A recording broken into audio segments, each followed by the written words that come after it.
sürgüne ilmek oldum bir zaman. Poyrazların yamacında bendin aşan sel benim. Kuşatıldı ufuklarım, lalda kaldım bir zaman. Ormanların kuytusunda gizli açan gül benim. Kuşatıldı ufuklarım, lalda kaldım bir zaman.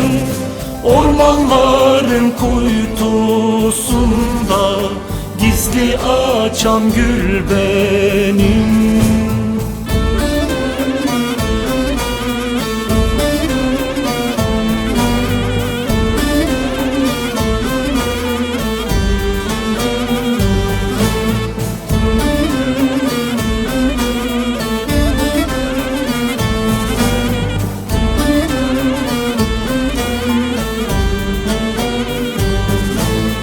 Kalktığım yerde çığlık, düştüğüm yerde mayın. Kelepçenin çeliğine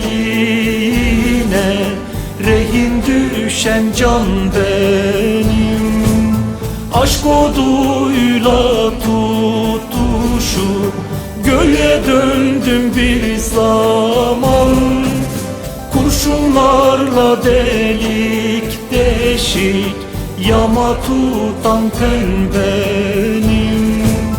Aşk oduyla tutuşup göğe döndüm bir zaman.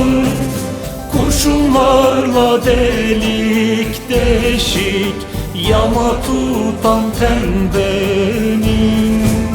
Aşk oduyla tutuşup